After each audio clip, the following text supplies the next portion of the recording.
Bom, gente, eu não sei se vocês sabem, mas nós temos aqui em São Francisco do Sul o centro espírita mais antigo em atividade do Brasil. Já está com 129 anos de atividade. Bacana, né? Que guerreiros são esses aí, esses que trabalham nessa casa, né? Não é fácil, né, Thelma? Nós estamos só com 17 anos, mas vamos chegar lá. Mas, eu acho que sim. Eu acho que não vai voltar assim. Se a gente caprichar, né? Então, gente, nós temos a grata satisfação de ter hoje uma dos guerreiros dessa casa, das guerreiras, que é a nossa irmandade. Que seja bem-vinda mais uma vez a essa casa, que Jesus lhe inspire, a casa é sua.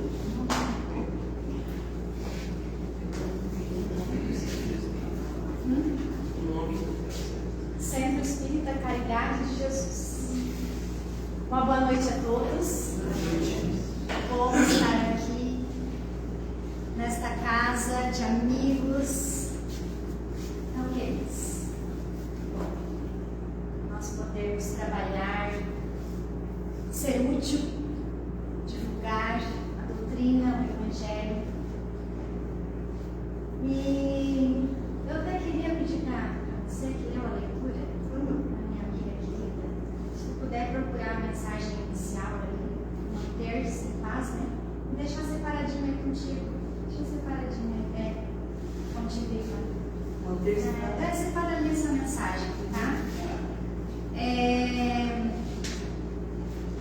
É uma mensagem bastante oportuna essa inicial. Você escolheu aleatoriamente, né? Não foi aleatório, né? Certamente não foi. Depois a gente vai tentar linkar aí com esse tema, justiça divina, que é um tema bastante complexo, assim, difícil de entender, sabe? Quando nós não temos o conhecimento, principalmente do Espiritismo, da nossa doutrina consoladora. Aí fica um pouco difícil a gente entender essa matemática, essa engenharia, sabe, divina. A gente não compreende.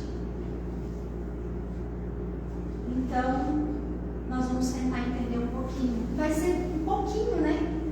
Porque eu desejo que a gente saia daqui hoje com um estímulo de conhecer um pouco mais esse tema, porque esse tema fala muito do que está acontecendo hoje no mundo, das tribulações, das perturbações, do desespero, sem entender o porquê.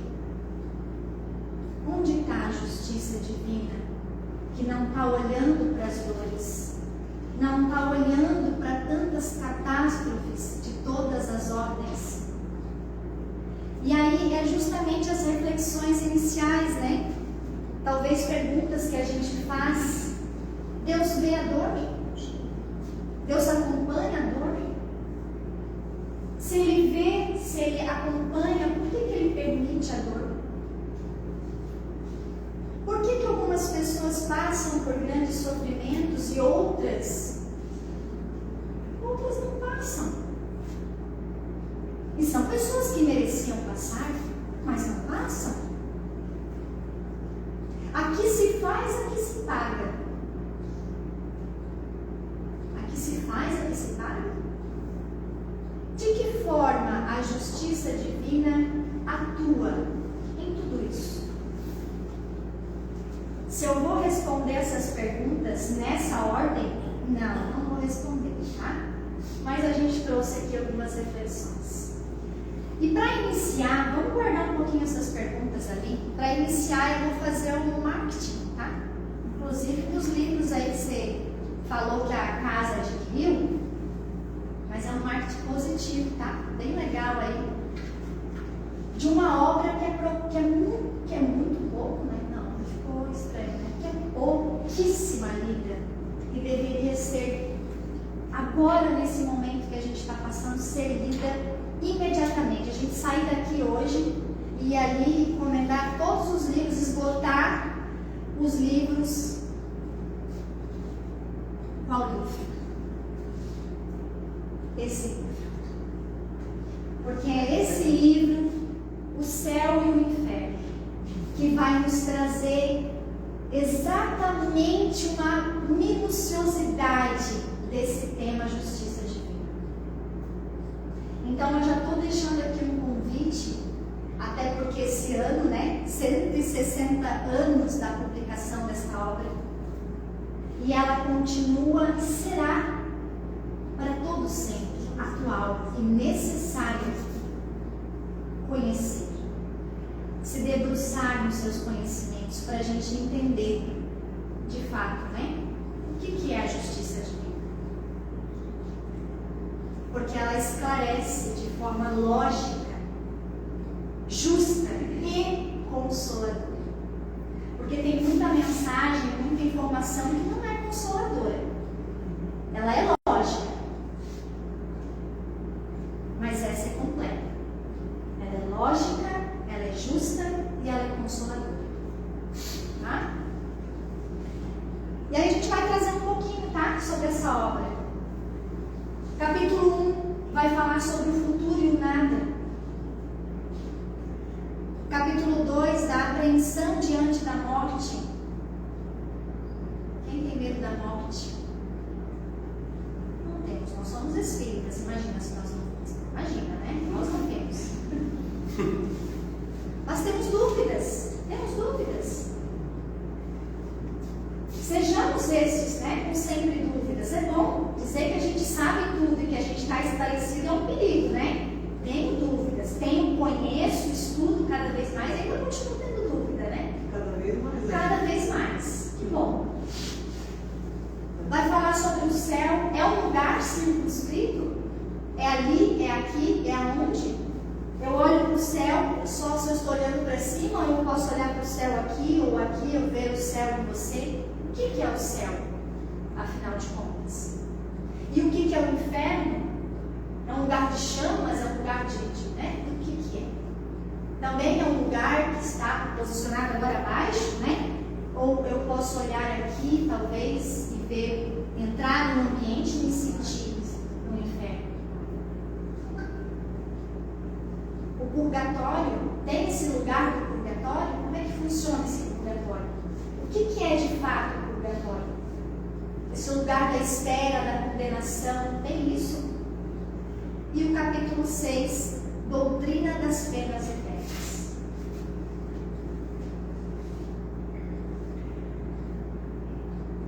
E aí nós temos aqui, como eu falei, 160 anos, mas ela continua sendo atual e necessária. Oferece a todos nós, não apenas explicações, mas consolo, responsabilidade e sentido à existência. Nós vivemos hoje num vazio existencial. Ouvimos tanto isso, em redes sociais aí, temas de psicologia, falando sobre o vazio existencial, obras da Joana, de Valdo, que fala muito sobre isso. Está nessa obra aqui, E ela vai nos dar sentido à existência. E aí tem uma parte, na parte 2, não posso deixar de falar dessa parte. Aliás, quem já leu aí estava pensando, ela não vai falar dessa parte, que é tão importante, Relatos de espíritos felizes e sofredores que mostram a justiça divina, como ela age de forma personalizada e educativa. Personalizada para você, agora é para você, é para cada um. E os relatos revelam que não existe salvação automática, mas um progresso construído individualmente. Nós somos seres únicos. Cada um tem a sua história. E seremos medidos por dessa forma, de viver, de nos comportar, de levar a vida. Então fica aí. O Fernando que se prepare depois para fazer os pedidos ali do céu e inferno, que vai esgotar aqui no Belo Horizonte, né? Tá, gente, então eu até pensei em deixar essa parte para último, sabe? Mas eu já quis trazer assim para dar eu vou aproveitar, né? Porque tá aí, gente, é a obra para a gente saber um pouco mais depois dessa palestra, tá bom? Mas vamos voltar aqui, ó. As perguntinhas iniciais.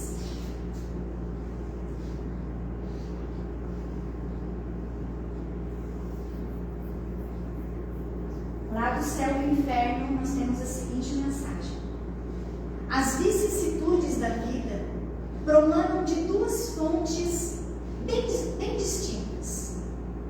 Umas têm a sua causa na vida presente, outras fora dessa vida. Isso quer dizer vicissitudes, né? Problemas, dificuldades. Então, quando a gente está falando de uma dor, qual é a tua dor hoje? Vamos pensar sobre isso. Qual é o teu problema hoje aqui? Família, relacionamento, questão financeira. Vamos lá. Tem tantos problemas hoje, tantas ordens, né? Mas qual é o teu problema? Vamos pensar saúde, né? Respostas, buscando respostas. Independentemente de qual é a tua dor, ela tem duas vias.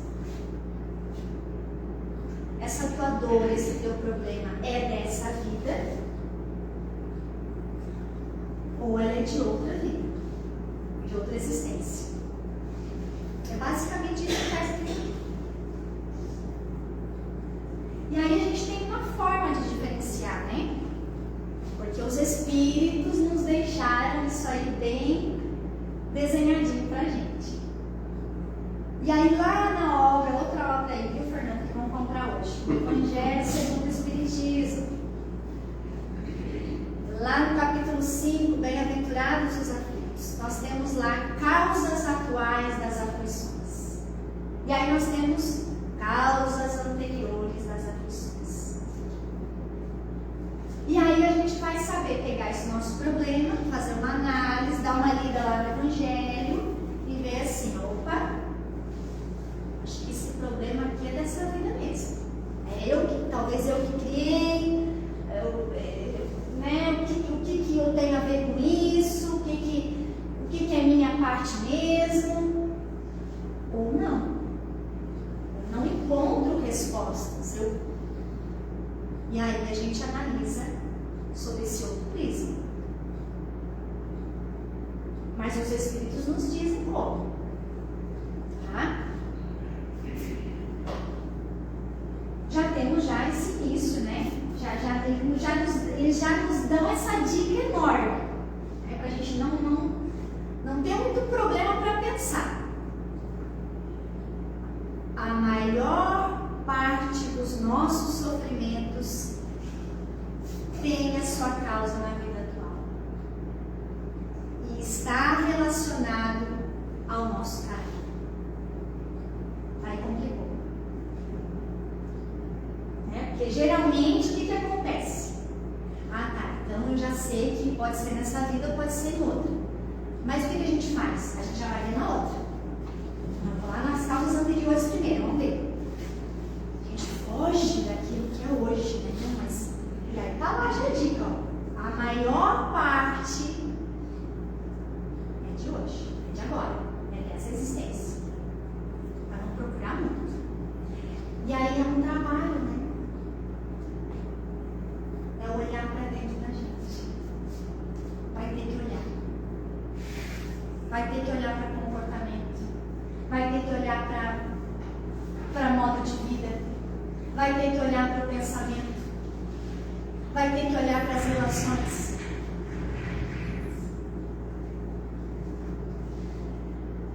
O meu caráter, a minha condição moral, contribui em quantos por cento para o sofrimento que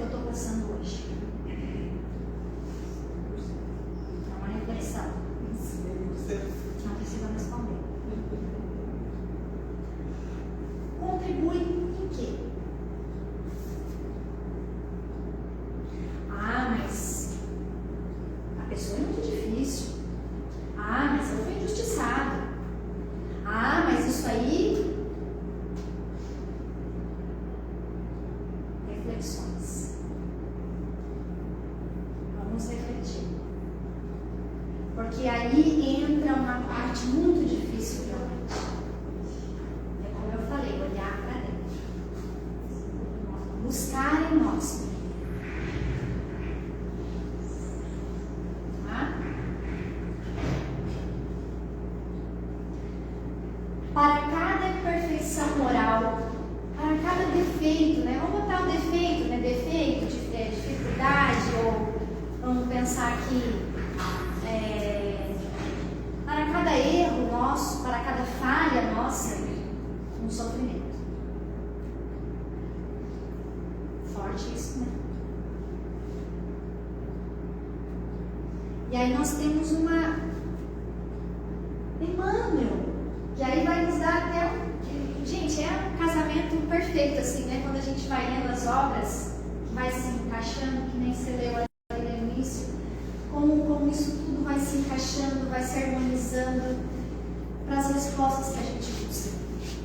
E aí, vamos voltar aqui, né? Para cada falha nossa, um sofrimento. E aí, Emmanuel vai nos dar exemplos. Vamos trazer um exemplo? Isso aqui não tem nada a ver comigo, tá, gente? Só trouxe assim porque eu pensei assim, vou levar isso aqui. Mas, né? Lá no livro Religião dos Espíritos, tem um capítulo que fala lá, examina a própria aflição, a própria dor. Examina a tua própria dor. E eu trouxe uma dor aqui para nós analisarmos. Tem muitas dores, né? Muitas aflições. Mas não sou eu que trouxe não, tá? Foi a Emmanuel que trouxe aqui, vamos ver. A aflição da indisciplina. Não tem isso, gente. Imagina, isso não tem nada a ver com isso. Indisciplina. Qual é a aflição da indisciplina? A desordem. O que a indisciplina causa pra gente?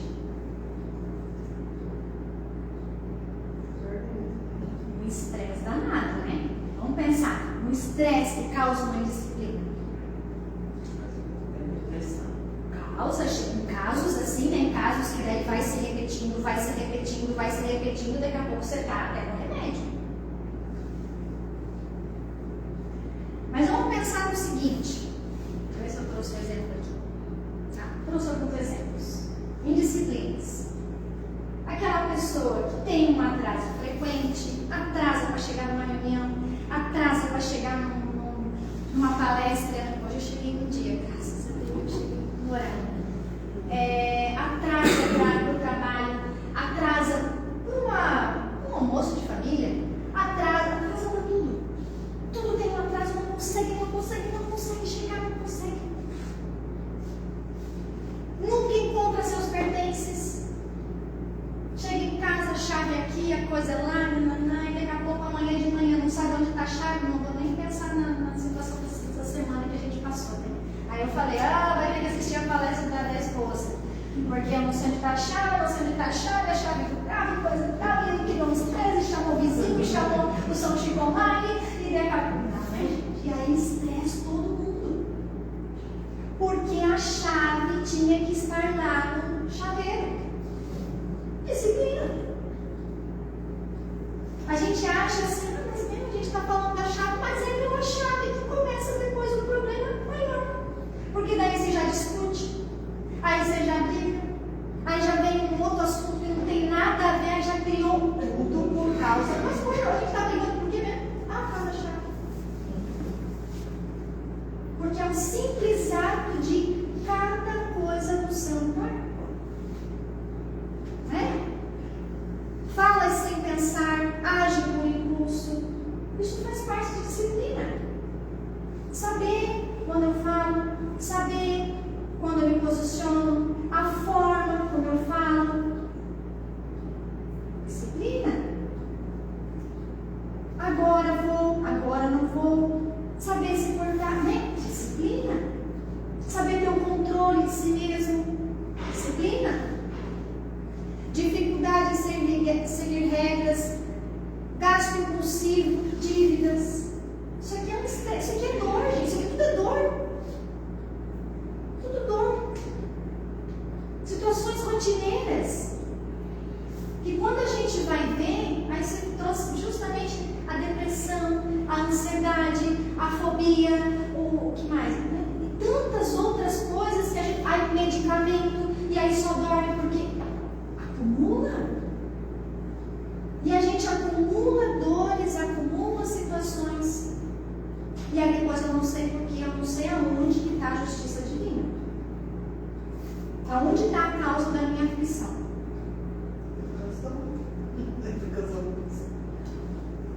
Né? E aí tudo isso gera perda de oportunidades. Porque uma pessoa indisciplinada, quantas oportunidades se perde? Aí frustração, tristeza, autoestima lá embaixo. Olha isso tudo, são dores.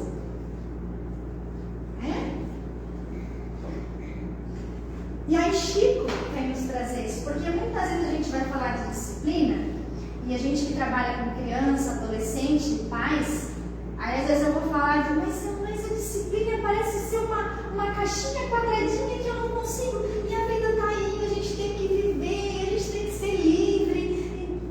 Sim, a disciplina não é uma cela trancada, que você vai se colocar numa caixinha e você não vai sair. Ela é a chave da porta que lhe permite sair e voltar quando você quiser. Porque quando você tem disciplina, você tem o quê? Domínio. Não é uma cela. Não é assim, botar e agora. Não. É que tem a disciplina com regras, né? Não. Até um tema, né, pra gente pensar em esmiuçar mais. Para mim seria o controle da vida. Ter o controle da vida. Você tem o controle.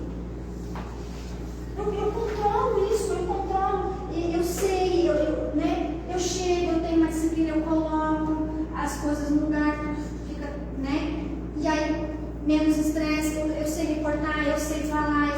Isso tudo é controle. Não é que você está amarradinho aqui, que você não. E muita gente confunde. Então o Chico está aí com essa frase que tem que estar até num quadro para a gente, tem que estar uma camisa. Não é uma cela trancada. É o controle da tua própria vida. Né? Deixa eu trazer aqui um exemplo, né? Página 17. O exemplo de uma pessoa que chega atrasada. Quem que já passou por isso? Ninguém aqui, né, gente? Eu nunca passei por isso, não. Ninguém passou.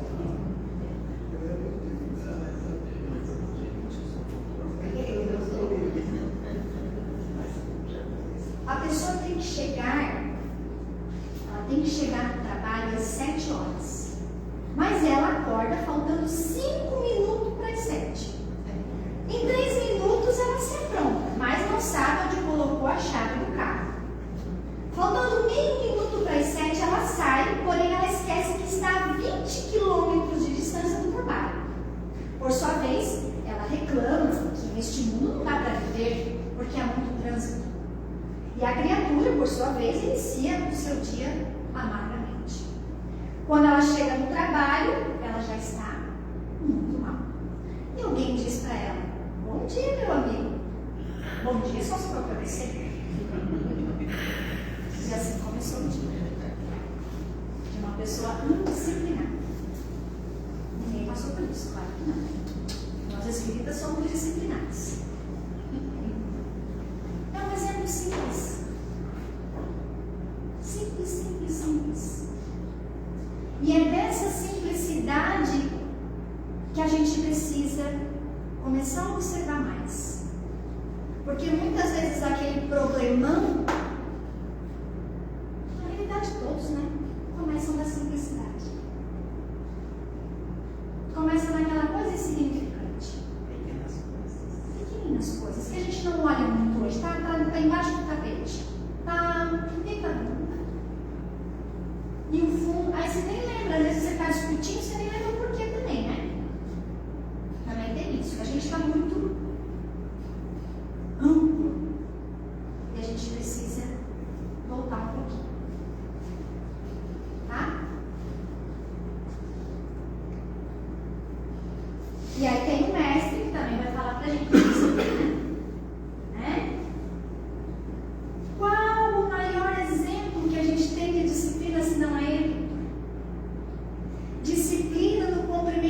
missão. Ele soube porque ele veio. Ele sabia de tudo que ia passar. E mesmo assim, não de tudo. Ah, mas eu sou mestre. Eu posso fazer essa curvinha aqui, essa voltinha aqui. Não.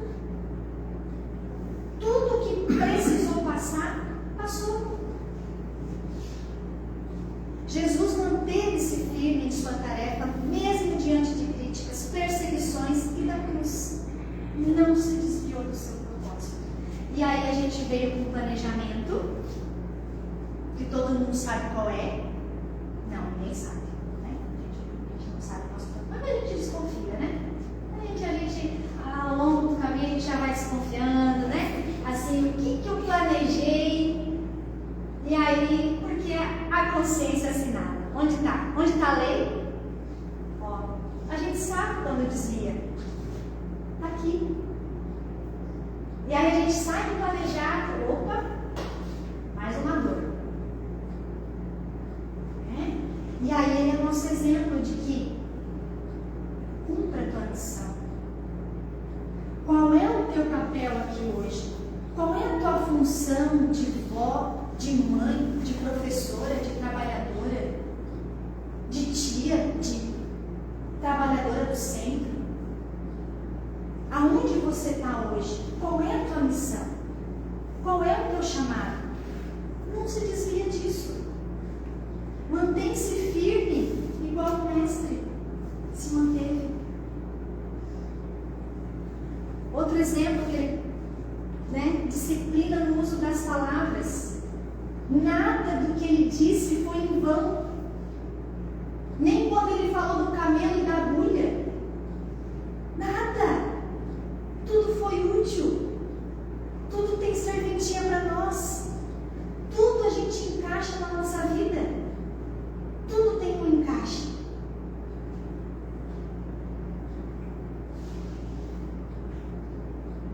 E ele sabia o momento de silenciar também. Quantos exemplos a gente tem de passagens de silêncio de Jesus? Disciplina, até mesmo ao se calar.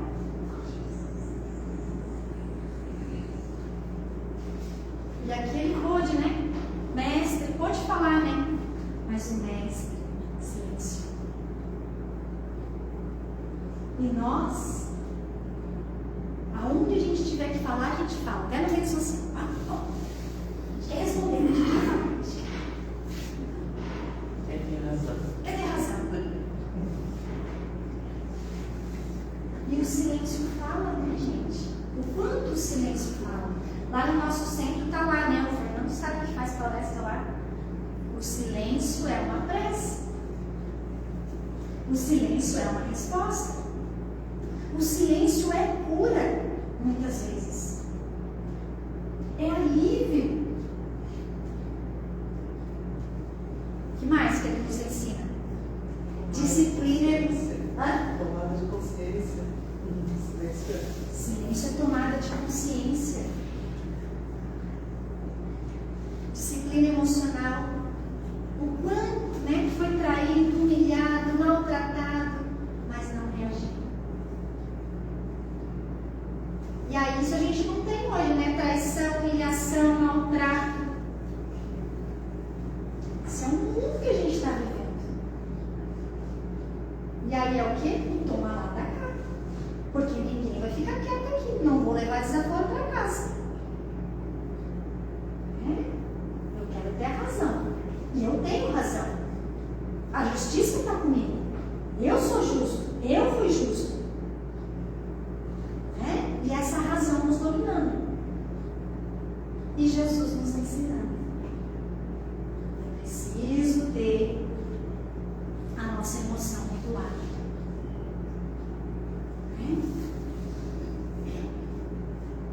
Esse horário está certo? Que absurdo. Disciplina na oração e na conexão com Deus. Isso aqui é uma coisa forte, tá, gente? Quando a gente para, acho que aqui no centro tá todo, né? Todo mundo tem um momento, né, gente? Tem que ter um momento, né, para silenciar. Mas não é aquele rito, né? Agora vou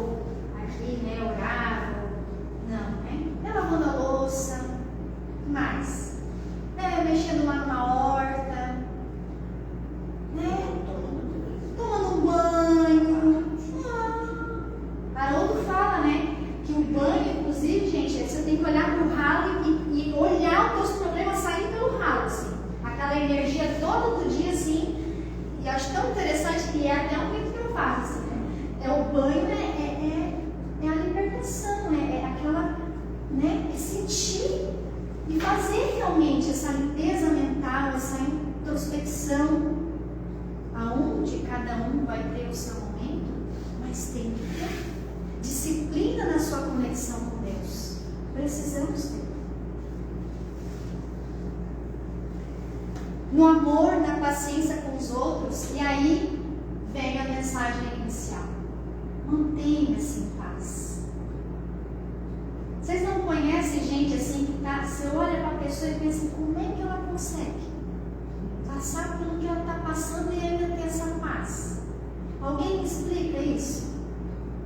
Aí você vai conversar com a pessoa, ela, olha, meu dia é assim, eu acordo, eu rezo, converso com Deus, eu mexo nas minhas plantas, mas esse problema que você está passando, não, isso aí vai passar, tudo passa.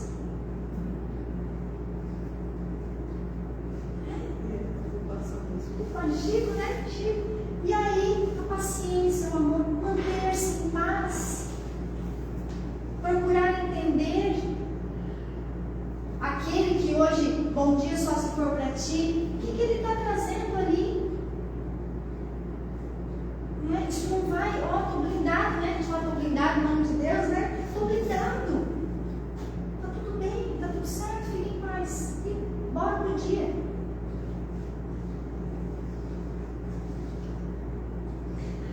E aí, vou trazer só um variado aqui de outras aflições que nesse livro ele vai falar, tá? A gente falou sobre a aflição da disciplina, da indisciplina, tá? Mas ele vai falar nesse livro sobre o vício, a agressividade, o fanatismo, a leviandade, a inveja, brutalidade, indiferença, injustiça. E as suas aflições ali do lado. É um livro para a gente também se debruçar aí, tá? Para a gente saber, entender um pouquinho mais sobre essas nossas aflições. Oi? Ou o céu e o inferno? O Religião dos Espíritos. Esse aqui do Emmanuel. Esse aqui. Tá? E aí, claro, vai linkar com o Evangelho segundo o Espiritismo, vai linkar com, vai dar tudo aí, tudo certo. Tem a aflição da inutilidade, a gente não vai, mas fica aí para vocês, da inutilidade é a reclamação, Só você ver alguém que não tem muita utilidade, que não tem muita atividade, qual é o perfil da pessoa? Hoje está chovendo, está ruim o dia. Hoje tem sol, está ruim o dia. Tudo está ruim, está péssimo. Reclama, tempo, trânsito, críticas, distrações vazias, falta de gratidão. É o perfil da pessoa. Tem que trabalhar. Tem que se envolver em alguma coisa aí.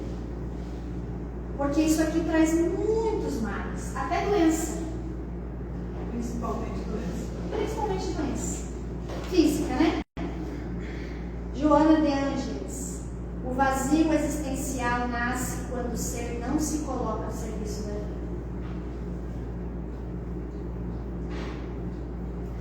Isso aqui tudo, gente, é de agora, tá? Causas atuais das aflições, tá aí. E as causas anteriores? Há males para quais a pessoa nada contribuiu. E ela é subitamente atingida pela adversidade. Lá no Evangelho segundo o Espiritismo está bem claro para a gente.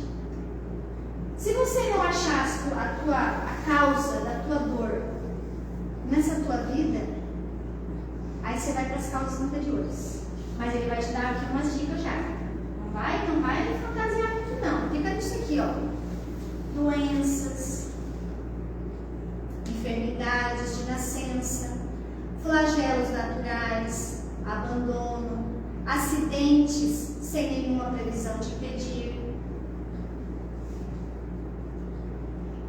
Veja que isso aqui é uma coisa mais ampla, já não diz muito a respeito de comportamento dessa existência. Pode ter de comportamento de outra existência que estão refletindo agora. Mas isso aqui geralmente está em outra vida, em outra existência. Quando a gente não encontra, analisou bem e não encontra, e aí isso aqui são dores muito difíceis, né, gente? A gente que já se deparou aí com pessoas que passaram por situações assim, a gente sabe o tamanho da dor que é. Mas o Espiritismo nos consola, porque nós não somos o resultado de uma só vida. E o Espiritismo nos explica acerca das nossas múltiplas existências. Nenhum de nós nasce sem planejamento. E esse planejamento é bem simples. É estar melhor quando for embora do que quando aqui nós chegamos. Em qualquer das aflições, seja a tua dor que você esteja passando hoje, essa tão difícil, tão complicada, tão complexa, a gente precisa ter a certeza do amparo, da presença da espiritualidade conosco, e ela é sutil muitas vezes. Manter-se em paz, ó a mensagem inicial. Mantenha-se com humildade, brandura, para que você sinta o amparo espiritual, porque, como eu falei, é sutil, muito sutil. E quanto mais a gente se cercar desses ensinos, dessas virtudes, né? A paz, a humildade, a brandura, a oração. Quanto mais nós nos espiritualizarmos, mais nós sentiremos o amparo da espiritualidade. E que muitas vezes está onde? Num abraço.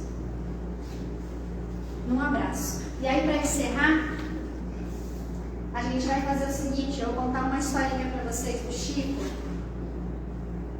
que fala justamente sobre o amparo, tá? Para a gente levar para o nosso coração bem quentinho essa terça-feira.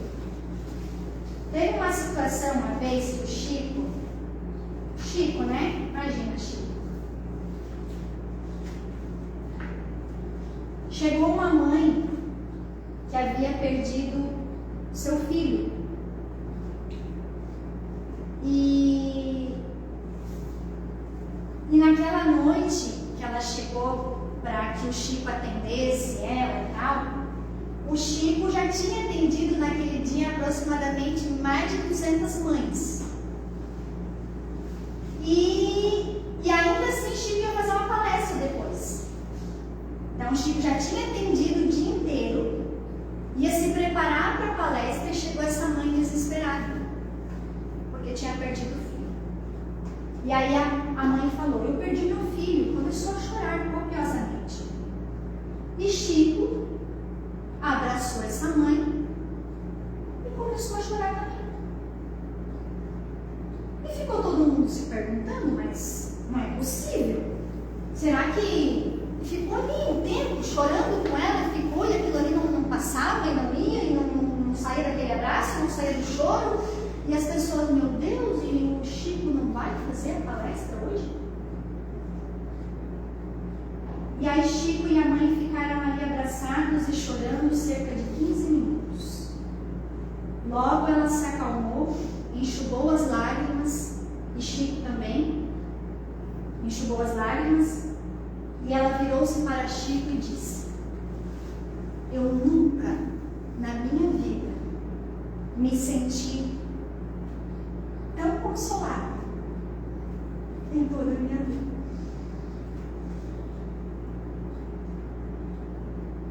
Então, às vezes está no abraço. muitas vezes está no abraço, está em você chorar junto. E aí você sente que você está parado. Seja qual for a tua dor hoje, que você sinta esse amparo de Deus, dos Espíritos amigos. Que você leve, tenha essa certeza de que nós não estamos sós. E que a gente possa ficar assim, né? Com o consolo, né? Com o amparo que essa casa nos proporciona. Agradecendo a Deus, nosso Pai, que vê a nossa dor sempre, que acompanha a nossa dor sempre, e que vibra quando nós entendemos um pouquinho a mensagem que Ele precisa nos passar. Que as nossas dores são apenas oportunidades para que a gente dê um passo a mais nessa evolução. Porque o que o Pai quer de nós é o nosso bem. E que a gente possa levar a mensagem nesta noite hoje, de que sim, estamos amparados, não estamos sozinhos. Que toda a energia dessa casa e desse nosso coração de agora possa alcançar outros corações que também necessitam dessa luz, dessa paz. E que a gente permaneça com essa energia e divida com aquelas pessoas hoje, amanhã e depois. Que elas possam